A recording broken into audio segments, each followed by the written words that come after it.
The camera sweeps across the vast, sun-scorched plains of Africa, the heat rising in waves as a lone acacia tree stands sentinel over the empty landscape. And this is where miracles go to die. The Kalahari doesn't forgive. It doesn't forget. And yet, here, in this merciless place, the impossible was about to happen. When the shot tightens on a shadow slumped beneath the tree, a shape too still to be alive. Then, a twitch, a shallow breath.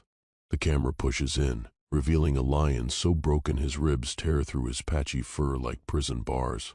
Flies swarm his matted mane, his cracked paws, his sunken eyes. This wasn't just starvation, and this was the end. The lion's chest barely moves. His tongue clings to the dirt.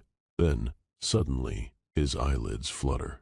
The camera jerks into an extreme close-up as his yellow eye focuses, not on the horizon, not on survival, but on something off-camera. What happened next defied every law of nature, the narrator breathes. The lion's cracked, bleeding paw shifts, 1 inch, 2, dragging his broken body forward, toward the human standing frozen in shock. He wasn't running, wasn't attacking, a beat. He was begging. The screen fades to black as a single word appears. Watch. Watch. The truck bounced violently over the cracked earth, kicking up plumes of red dust that swirled in the blistering African heat. Dr. Kevin Richardson wiped sweat from his brow, his eyes scanning the endless golden savanna for signs of poachers. Beside him, his guide Tebow suddenly stiffened, his calloused hand shooting out to grip Kevin's arm. "Stop the truck," Tebow whispered, his voice tight with urgency. Kevin slammed on the brakes, his heart pounding as he followed Tebow's trembling finger to a dark shape beneath a skeletal tree. At first glance, it looked like a pile of discarded fur until it moved. Kevin's breath caught in his throat as he stepped closer. This wasn't just any lion. This was a king dethroned. The massive male lay sprawled in the dirt, his once glorious mane now a tangled nest of thorns and burrs. Every rib stood out like a knife blade beneath his patchy coat. Flies clustered around open sores on his hips where the skin had worn away from days of lying motionless. His breathing was so shallow Kevin had to watch for a full minute just to be sure he was alive. The lion's golden eyes, clouded with pain and exhaustion, stared blankly at the horizon, until they didn't. As Kevin knelt in the dust just feet away, something extraordinary happened. The lion's head, which should have been too weak to lift, turned slowly toward him, not with the snarl of a cornered predator, not with the fear of a wild animal facing a human, but with something that made Kevin's hands shake as he reached for his medical kit. "He's looking at me," Kevin breathed, his voice cracking. Not at the truck, not at Tebow, at me. The lion's cracked, bleeding nostrils flared as he inhaled Kevin's scent. His sunken eyes locked onto the vet's face with an intelligence that sent chills down Kevin's spine. Tebow made the sign of the cross. "This is not natural, boss. A wild lion does not do this." Kevin could only nod, his medical training warring with something deeper in his chest. He'd seen hundreds of dying animals, the way their eyes glazed over, the way they snapped at any hand that tried to help. But this lion was present, aware, watching Kevin with a focus that shouldn't have been possible in his condition. A dry, rasping sound escaped the lion's throat, not a growl, not a roar, but something in between, a plea. The wind died. The insects fell silent. Even the relentless African sun seemed to pause as man and beast stared at each other across an impossible divide. Kevin's fingers hovered over his tranquilizer gun. Every textbook, every veteran ranger's advice screamed that this was suicide, approaching a full-grown male lion without sedation. But something in those pain-filled eyes stopped him cold. "He knows," Kevin whispered, more to himself than to Tebow. "He knows I can help him." Against all reason, against every safety protocol, Kevin set the tranquilizer aside and reached for an IV bag instead. As the needle pierced the lion's paper-thin skin, Kevin braced for the attack that never came. The lion didn't flinch, didn't roar, just kept watching Kevin with those ancient, knowing eyes as the life-giving fluids began to flow. A single fly landed on the lion's nose. He didn't have the strength to shake it off. Kevin gently brushed it away, his calloused fingers lingering on the lion's face. The lion exhaled, a long, shuddering breath that sounded almost like relief. Somewhere in the distance, a herd of impala bolted, their hooves kicking up dust devils that swirled like ghosts across the plain. But here, beneath this dying tree, time stood still. Thibaut radioed for help, his voice urgent. "We need evacuation now. The doctor, he's doing something crazy." Kevin barely heard him. All his attention was fixed on the lion's face, on the way those golden eyes tracked his every movement with eerie focus. The IV bag swayed gently from a tree branch, its tube snaking down to the lion's foreleg. Kevin checked the pulse at the lion's throat, so weak, so slow. "Hold on, brother," he murmured, smoothing the matted fur between the lion's ears. "Just hold on." The lion blinked once, slowly, his ragged whiskers twitching. Then, with what looked like monumental effort, he lifted his head just enough to rest his chin on Kevin's boot. Not attacking, not even warning, just trusting. Kevin felt something hot and wet trail down his dusty cheeks. He'd spent his life believing animals operated on instinct alone. But this was something different. This was choice. This was hope. As the first stars began to pierce the purple twilight, Kevin made a decision that would change both their lives forever. He spread his sleeping bag beside the dying lion, ignoring Thibaut's frantic protests. "I'm not leaving him," Kevin said simply, his hand resting on the lion's sun-warmed flank. The lion's tail gave a single, feeble twitch, the barest acknowledgement. Somewhere in the darkness, hyenas whooped, their laughter carrying on the wind. But the lion didn't stir.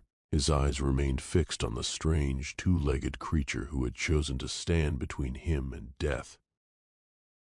The helicopter would come at dawn.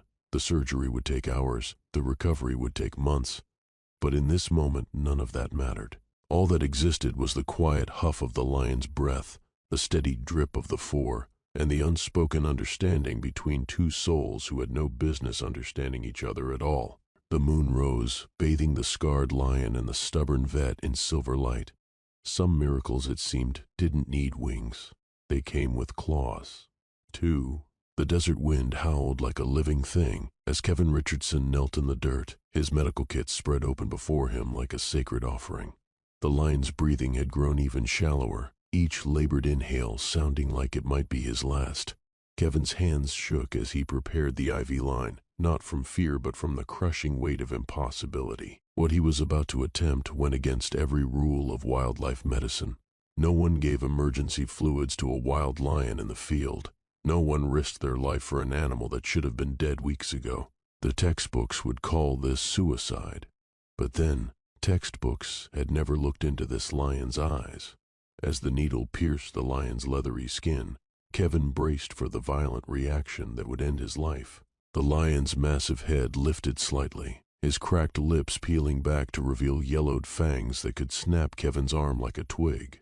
A low rumble vibrated through his chest, not quite a growl, but something deeper, more primal. Kevin froze, the IV line dangling between them like a lifeline. Then, impossibly, the lion's head sank back to the ground, his breath fogging the dust beneath his nostrils. He didn't attack, didn't flee, just watched as Kevin secured the line with trembling fingers. Night fell like a hammer blow, the African temperature plummeting from scorching to freezing in minutes. Kevin wrapped his emergency blanket around the lion's emaciated frame, his fingers brushing against protruding hip bones that felt like mountain ridges beneath the fur. The lion's skin was cold as death itself. "Come on, brother," Kevin whispered, rubbing the lion's limbs to stimulate circulation. "Stay with me." The lion responded with a weak flick of his ear, barely a twitch, but enough to make Kevin's heart leap. He'd seen hundreds of animals give up at this stage, their eyes going dull as they surrendered to the inevitable. But this lion kept fighting. Thibaut paced nearby, his radio crackling with static as he tried to arrange evacuation. "They say we're crazy, boss," he called, his voice tight with tension. "They say no helicopter pilot will risk landing out here for a dying lion." Kevin barely heard him.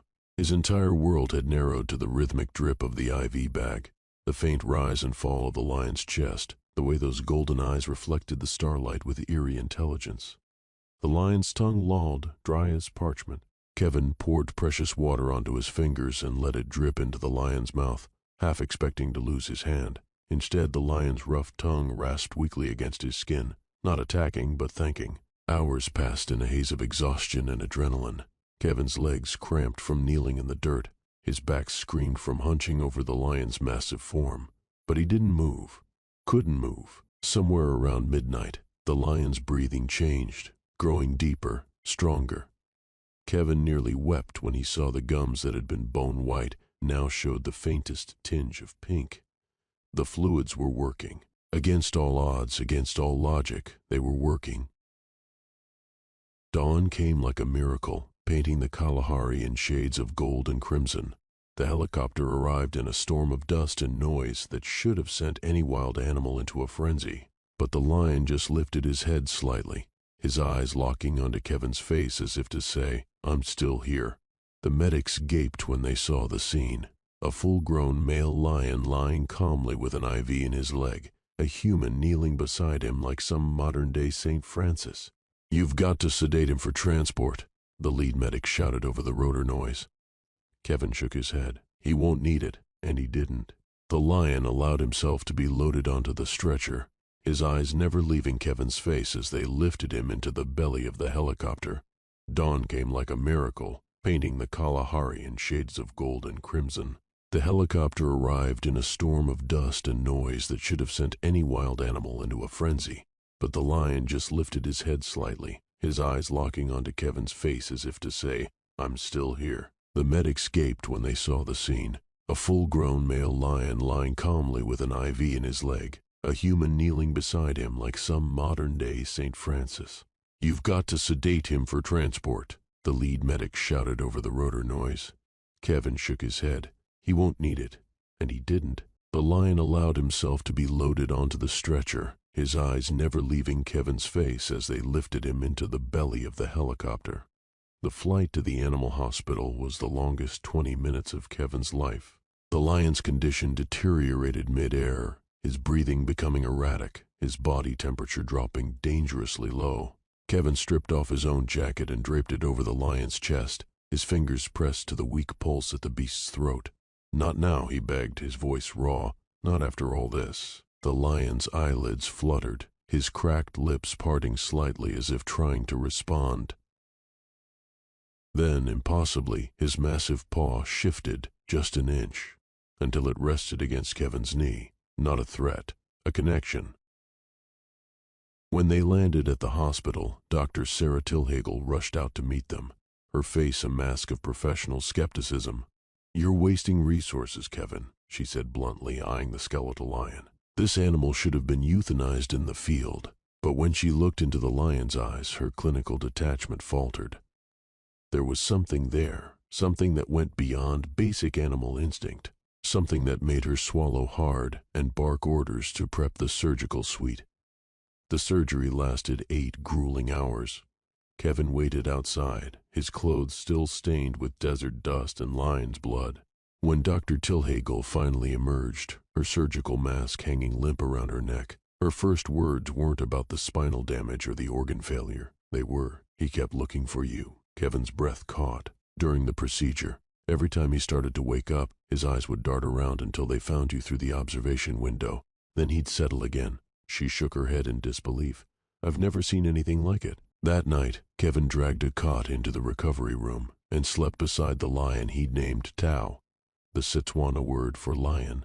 Every few hours, Tao's breathing would change, and Kevin would wake instantly, his hand finding the lion's paw.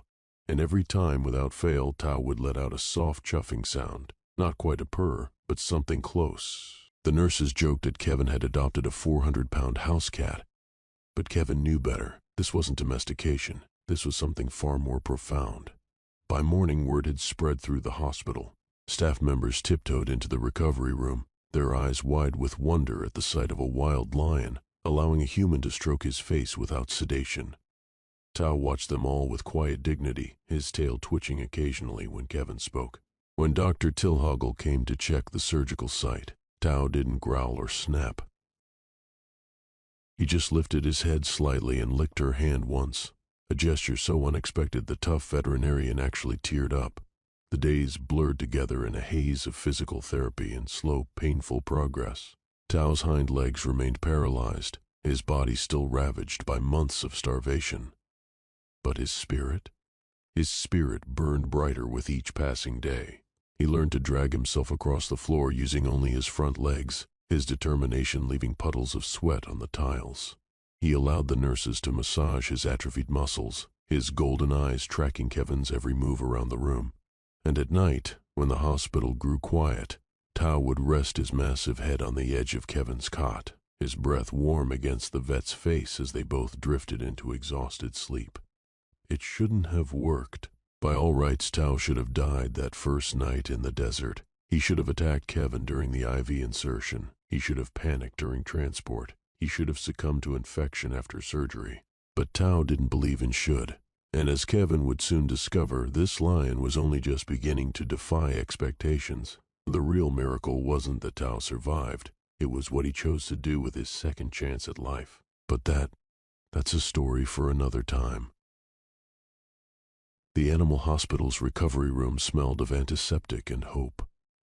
Tao lay motionless on his padded mat, his once magnificent body now just a shadow wrapped in bandages. The doctors had been clear. With this level of spinal damage, he would never walk again. Kevin pulled up a chair beside him, his back aching from sleepless nights spent in that uncomfortable plastic seat. He gently massaged Tao's limp hind legs, working the muscles that hadn't moved in weeks.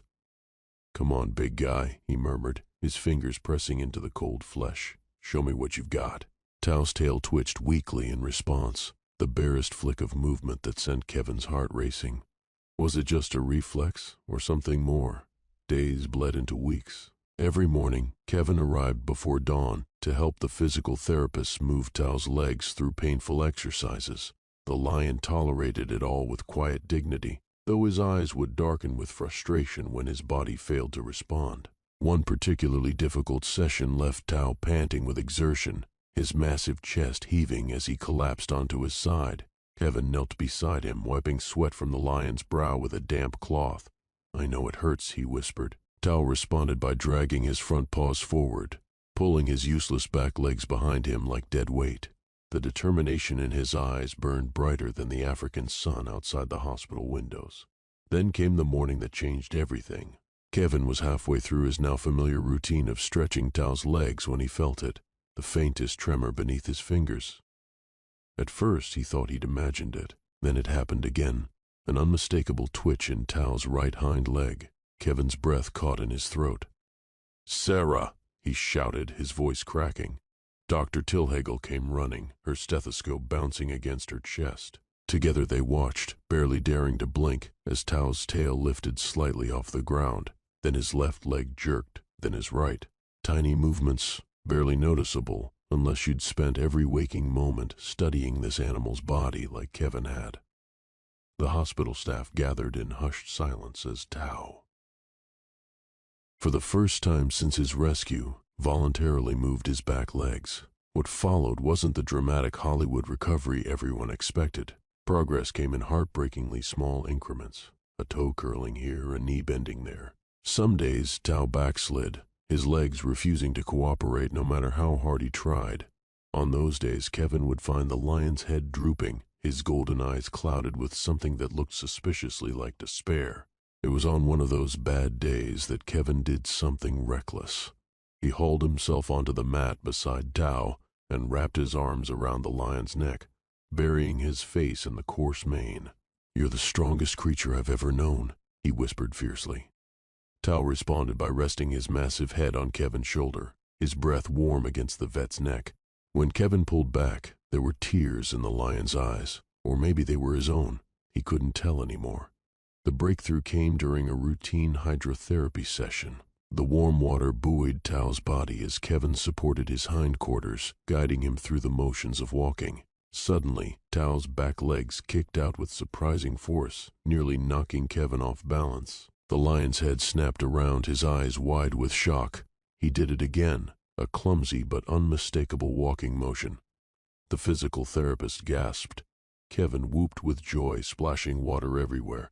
Tao responded with a sound none of them had heard before, a deep, rumbling purr that vibrated through the water and straight into Kevin's bones. From that moment on, progress came in leaps and bounds, literally.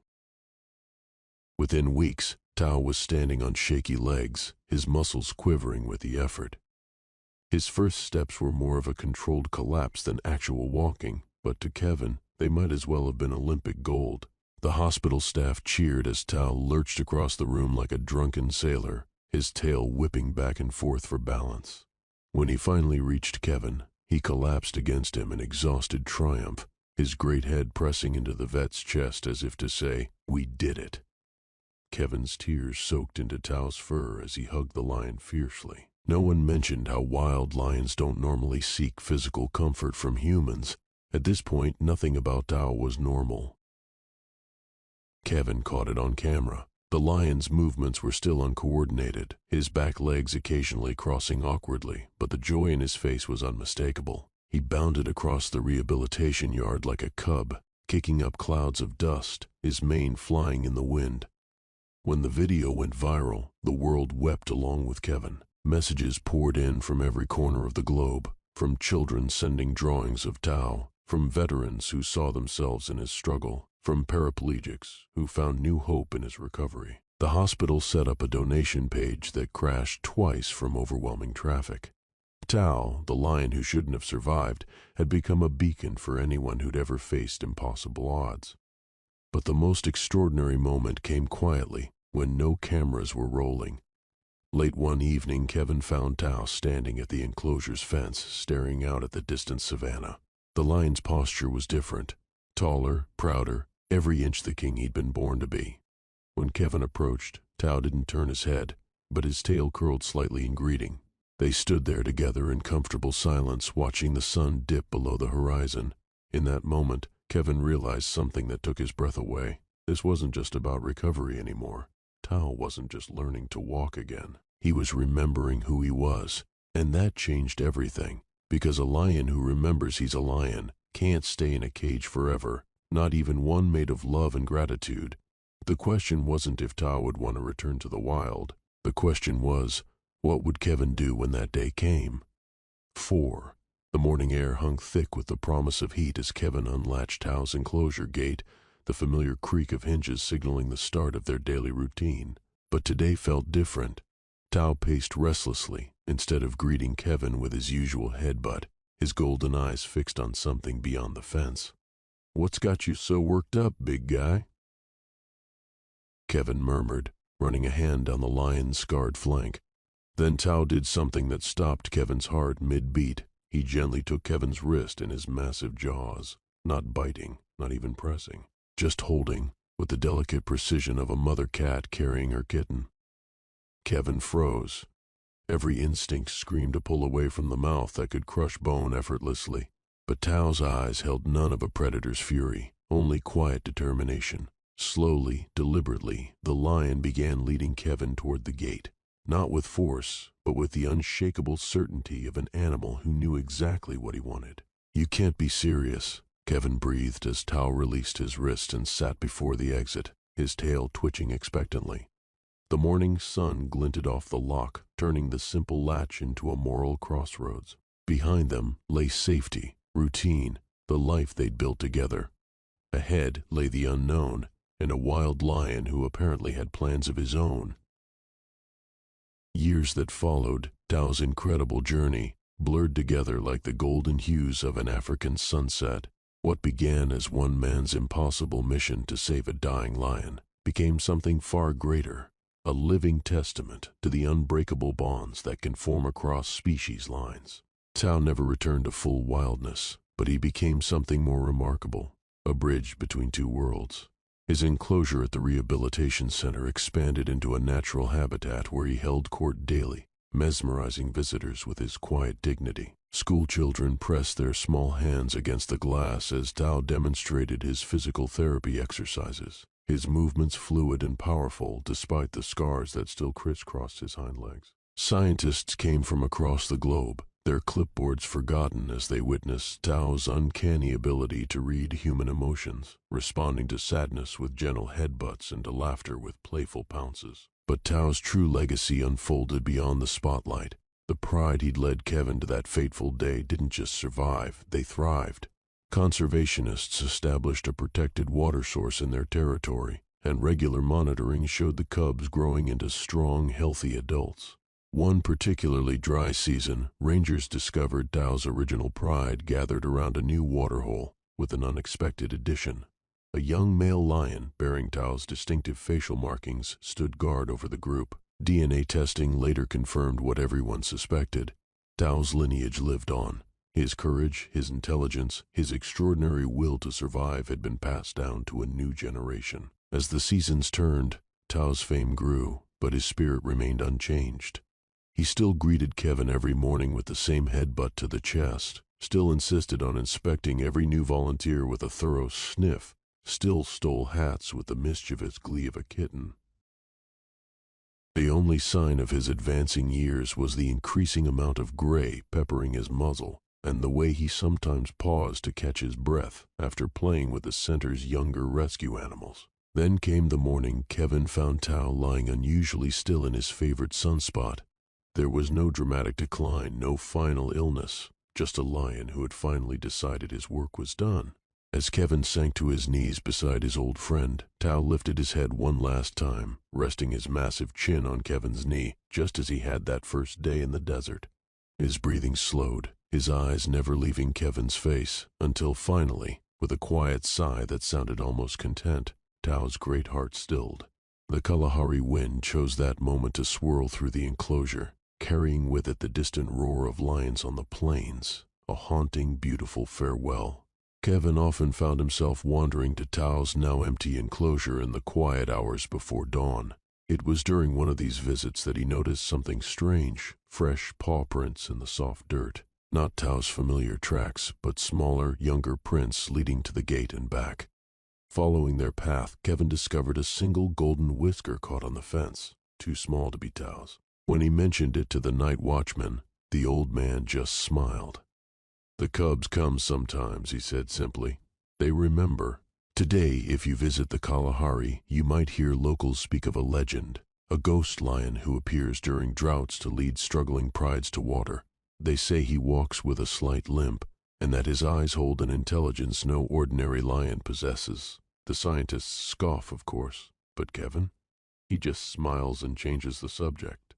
Some truths don't need proof. Some legacies don't need monuments." The funny thing about miracles is that they never really end. They ripple outward, touching lives in ways we can't predict.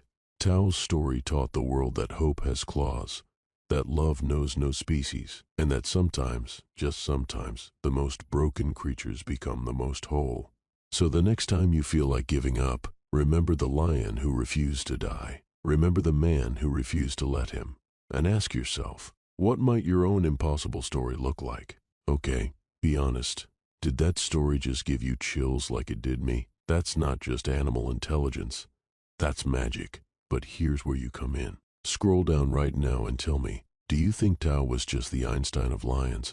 Tap that like button so hard if this story wrecked you. Because friends, this is why we do what we do. Every share, every subscribe helps us tell more stories that prove love doesn't care about species. Now go hug your pet, look a stranger's dog in the eyes extra long today, and let's make Tao's legacy trend worldwide.